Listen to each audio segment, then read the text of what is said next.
Suatu ketika gue ngeliat ada kutipan di media sosial yang bilang kayak gini, sekolah itu bukan tentang bangunannya, tapi tentang manusianya, tentang interaksi antara guru dan murid, dan pengalaman yang tumbuh dari sana. Gue ketika lihat ini pertama kali tuh sempat lumayan kena gitu sama kutipannya. Gue pikir iya kali ya, sebenarnya kita nggak usah terlalu mikirin banget gedung sekolah tuh kayak gimana, asalkan guru dan muridnya seru, belajarnya asik, bahan belajarnya bagus, harusnya nggak ada masalah. Konteks kenapa narasi itu waktu itu muncul adalah karena ada isu sekolah rusak yang atapnya bocor atau ventilasinya juga kurang memadai. Sekarang isu ini juga jadi relevan ya di tengah banyaknya sekolah yang rusak akibat bencana. Nah, yang mau gue bahas di sini adalah tentang betapa salahnya kutipan itu dan pemikiran spontan gue saat itu. Gue mau bahas gimana dampak kondisi fisik sekolah ke proses belajar dan kenapa kadang perbaikan sekolah itu perlu lebih diprioritaskan bahkan dari yang lain, termasuk bahan pembelajaran. Jadi bisa jadi itu tuh lebih mendesak gitu untuk diperbaiki. Kita bahas di sini.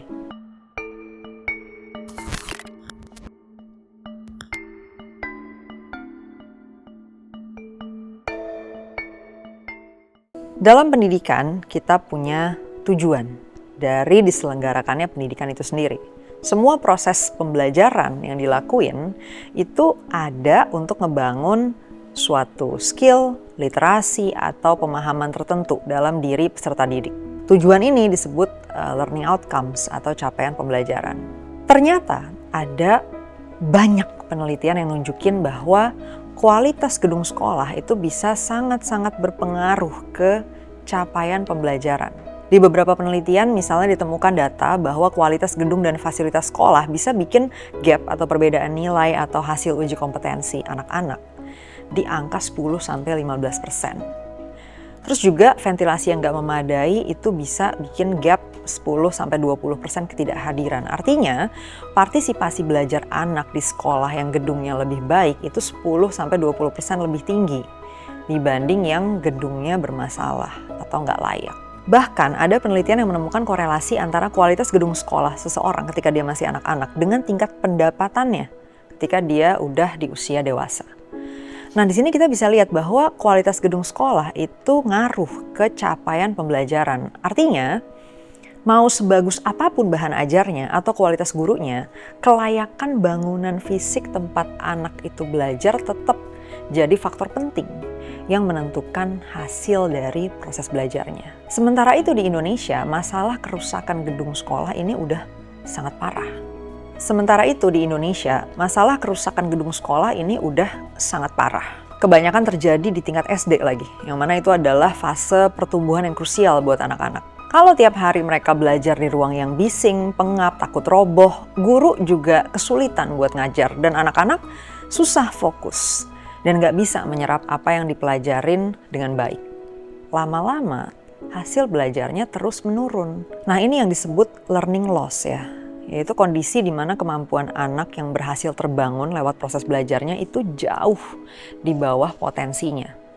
Ini bukan cuma masalah anak-anak di masa sekolah mereka, tapi itu akan terakumulasi dan menjadi masalah sampai mereka dewasa. Bahkan tadi, ngaruh ke seberapa besar pendapatan yang bisa mereka peroleh ketika mereka mencapai usia produktifnya. Yang awalnya learning loss akhirnya menyebabkan earning loss. Sekarang kita lihat data di Indonesia tentang kerusakan gedung sekolah ya. Kita tuh punya 2,5 juta ruang kelas kalau ditotal dari seluruh jenjang pendidikan. Dari jumlah itu, 1,2 jutanya atau sekitar 48% masuk kategori rusak ringan, sedang, ataupun berat. Jadi bisa dibilang setengah dari ruang kelas yang ada itu kondisinya gak benar-benar layak buat anak-anak belajar. Karena hal ini, berapa banyak anak yang bakal terdampak learning loss? Kita coba hitung. Total siswa Indonesia itu kan 52 juta ya kira-kira. Kalau diestimasiin dengan angka 48% kelas yang rusak, berarti ada sekitar 25 juta siswa yang sehari-hari belajar di ruang kelas yang gak layak. Kondisi ini bukan sekedar bikin gak nyaman ya, dan bukan hanya menghambat proses belajar dan berkembang anak, tapi bahkan sampai ke mengancam keselamatan mereka. Contohnya aja yang terjadi di SD Kuturenon 3 Lumajang. atap ruang kelasnya itu runtuh di saat proses belajar berlangsung. Ada juga kasus di SDN Kedung Dalam 2 Tangerang. Di situ ada 2 ruang kelas sekaligus roboh gara-gara diterpa angin. Itu bahaya banget kan buat keselamatan anak-anak. Kita bisa lihat juga nih gimana efeknya dalam jangka panjang. Berapa kerugian yang bakal kita tanggung kalau nggak dilakuin perbaikan. Penelitian yang sebelumnya udah gue angkat juga nunjukin. Nah ini kita nge-refer balik lagi ke penelitian dari tadi udah sempat gue bahas. Di situ disebutin salah satu temuannya kemampuan matematika dan membaca yang buruk itu bisa berdampak langsung ke pendapatan sampai 12%. Jadi kalau misal anak belajar matematika, belajar membaca di gedung sekolah yang gak layak, akhirnya tadi ada learning loss, itu bisa ngaruh ke pendapatannya dia ketika di usia dewasa sampai 12%. Ini bisa jadi salah satu basis ya buat kita ngestimasiin sebenarnya kalau kerugian dalam bentuk uang tuh berapa sih yang terjadi akibat dari gedung sekolah rusak dan gak diperbaikin. Dengan asumsi gaji per orang di usia produktif itu 5 juta rupiah per bulan dan durasi kerjanya 35 tahun, di sini kita flat rate aja, kita nggak mempertimbangkan present value tiap tahunnya gitu yang berubah. Kita hitung dengan angka yang sama aja yang tetap, pendapatan dia seumur hidup itu kan berarti 2,1 miliar rupiah. Nah dari nilai pendapatan itu resiko earning loss-nya itu 12%, artinya akan ada 250 juta potensi pendapatan yang hilang yang dialami setiap anak. Sekarang kita kaliin itu ke total siswa yang terdampak gedung sekolah rusak, sekitar 25 juta anak. Berapa total kerugiannya? 6.300 triliun. Itu hampir 10 kali lipat dari total anggaran pendidikan di tahun 2025 aja yang nilainya 700-an triliun. Jadi kebayang ya, kerugiannya tuh kalau kita konversiin dalam bentuk uang baru satu variabel aja udah segitu besarnya. Nah tapi mungkin sebagian dari teman-teman ada yang kayak mikir, oke Chan, gue paham kita udah rugi gede kalau nggak benerin sekolah, tapi emang anggaran benerin sekolah tuh murah ya? Jangan-jangan lebih gede lagi dari kerugiannya. Di sini kita coba hitung aja ya, berdasarkan data perbaikan yang udah pernah dilakuin sebelumnya. Ada sebuah SLB di Subang yang baru aja ngelakuin perbaikan 7 ruang kelas. Kalau dihitung 100% anggaran yang dibutuhin itu di angka sekitar 420 juta. Jadi kalau dibagi per kelasnya di angka 60 juta ya per kelas. Di awal tadi kita udah punya angka jumlah kelas yang rusak sekitar 1,2 juta. Angka persisnya tuh 1.190.000 kelas. Kalau ini kita kaliin dengan anggaran perbaikan 60 juta tadi, ketemu angka total anggaran di 71,7 triliun rupiah. Apakah itu mahal? Kalau dibandingin sama duit rekening kita ya, ini jelas angka yang gede banget. Tapi kalau kita bandingin ke anggaran pendidikan per tahun, ini sebenarnya cuma memakan sekitar 10% porsi anggaran. Dan kalau dibandingin sama potensi kerugiannya, pakai pendekatannya tadi, sangat masuk akal untuk dikerjakan. Baik secara budget maupun secara dampak ya gitu. Dari sisi kualitas pendidikan yang akhirnya anak-anak dapetin dalam penyelenggaraan pendidikan yang kita bikin. Nah, sekarang kita udah paham masalahnya, dampaknya gimana ke kualitas hidup dan bahkan perekonomian ya kan orang dalam jangka panjang. Berita baik yang di isu ini pemerintah pusat itu udah kerja. Sampai Oktober 2025 program perbaikan sekolah udah ngelebihin targetnya, yang mana awalnya ditargetin 10.440 satuan pendidikan, tapi capaiannya udah di angka 16.170 satuan pendidikan. Gue mau bahas dikit apa sih yang dilakuin pemerintah ya dalam program perbaikan sekolah atau istilah lebih teknisnya tuh revitalisasi sekolah yang mereka jalankan ini. Di situ ada perbaikan ruang kelas dan ruang-ruang pendukung lainnya. Terus juga pembangunan toilet baru, jadi hygiene-nya juga di-improve. Dan pembangunan area bermain. By the way, bermain tuh penting banget ya efeknya ke perkembangan kognitif dan tentu aja nyambung ke seberapa efektif juga proses belajarnya. Banyak juga bangunan lama yang dindingnya udah mengelupas, atapnya rapuh, materialnya terlalu tua dan itu berbahaya balik lagi. Ini juga disasar sama program revitalisasi tadi. Selain itu kalau teman-teman cek detail programnya itu ada digitalisasi juga. Biar anak-anak dapat akses ke pembelajaran digital yang tentu aja gue sangat-sangat dukung. Karena jelas dengan adanya akses ke dunia digital, anak-anak dapat skop referensi belajar yang jauh lebih luas, baik dari sisi benar-benar bahannya itu sendiri ya, maupun juga pengajar, ya kan, sumber-sumber pembelajaran yang udah ada di luar sana. di dalam internet gitu. Terus juga program kayak gini punya side effect ekonomi nih yang bagus buat ekonomi daerah gitu. Karena perbaikan sekolah itu selalu ngelibatin warga sekitar, dari mulai tukang bangunannya, materialnya juga dari toko bangunan setempat, dan pekerja-pekerjanya itu makan minum dari warung-warung di sekitar sekolah yang lagi dibangun.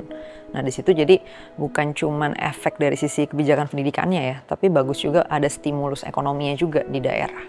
Sampai sini mungkin udah mulai ada yang punya keresahan. Oke Chan, kalau pemerintah udah kerja, kita di sini ngapain ya dengerin lo ngebahas ini gitu.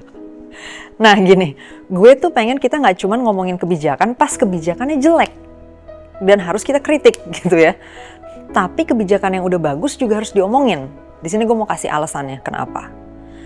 Semua kebijakan itu nggak ada yang bisa dikerjain sendirian sama satu lembaga atau satu elemen aja dari pemerintahan. Kalau ada kebijakan yang bagus datang dari suatu kementerian atau suatu elemen pemerintahan, baik itu pusat maupun daerah, kita mesti dorong supaya kebijakannya didukung. Makanya kita mesti omongin. Dalam konteks ini, pemerintah pusat tadi yang kerjain kan. Nah itu mereka nggak bisa kerja sendirian. Harus ada kolaborasi dengan pihak lain, terutama pemerintah daerah. Pemda harus ikut ngedata dengan benar kondisi sekolah yang rusak itu gimana ya kan, secara real time. Datanya juga harus valid, bukan yang dibikin-bikin biar dapat bantuan. Di sini kita sebagai masyarakat harus ngawasin biar pendataannya dilakukan dengan baik, dengan benar, dan distribusi anggarannya jadinya efektif. Balik lagi, ini uang yang dipakai uang kita semua ya, yang kita bayarkan dalam bentuk berbagai pungutan negara. Itu kenapa kalaupun pemerintah udah kerja, kalaupun kebijakan udah bagus, kita tetap harus omongin, kita tetap harus aktif berpartisipasi untuk mengawasi, ya kan, monitoring dan evaluasi juga kalau ternyata ada yang perlu dikoreksi dalam prakteknya. Sekarang setelah nonton video ini, gue harap teman-teman dapat 2 hal. Pertama, kita bisa sama-sama paham soal pentingnya perbaikan gedung sekolah dan besarnya kerugian yang terjadi kalau nggak dilakuin. Kedua, kita mesti lebih aktif lagi untuk bersuara dalam mendukung kebijakan yang udah bagus. Dan kalau memungkinkan kita aktif juga mengawasi jalannya kebijakan itu, terutama kalau di konteks kebijakan pendidikan kita perlu awasin di tingkat daerah dan sekolah. Di sini gue nggak bilang bahwa perbaikan sekolah menjadi satu-satunya yang penting ya dalam pendidikan. Perbaikan ruang kelas bahkan sampai ke digitalisasi pembelajaran itu harus disupport dengan kualitas bahan ajar dan kompetensi pengajar yang baik juga. Dari hasil penelusuran gue di tahun ini sebenarnya pemerintah udah alokasiin sekitar 13 triliun buat peningkatan kompetensi dan kesejahteraan guru. Yang bentuk alokasinya macam-macam. Ada pelatihan, tunjangan, dan bantuan ataupun insentif buat guru honorer. Ada juga program peningkatan kualifikasi guru-guru yang udah lama ngajar tapi belum sarjana. Ini penting biar mereka bisa ikut pendidikan profesi guru yang jadi syarat untuk mereka bisa dapat tunjangan profesi guru. Balik lagi untuk meningkatkan juga kesejahteraan dari guru-guru. Yang kayak gini, kebijakan yang udah bagus perlu kita dukung, tapi juga perlu diawasin. Bener nggak eksekusinya di lapangan sesuai dengan rancangan kebijakannya? Kalau ada yang kurang atau salah perlu dikoreksi, kita harus suarakan dan koreksi bareng-bareng. Silakan terus kasih kami masukan juga tentang kondisi di lapangan gimana. Gue dan Malaka akan selalu pengen berkontribusi dalam diskursus pendidikan dengan ide-ide ataupun masukan terbaik dan terus mendorong pemerintah dan mereka yang duduk di kekuasaan untuk membuat kebijakan dan program yang tepat, yang efektif untuk kemajuan kualitas pendidikan kita. Gue Kania Cita, salam masyarakat baru.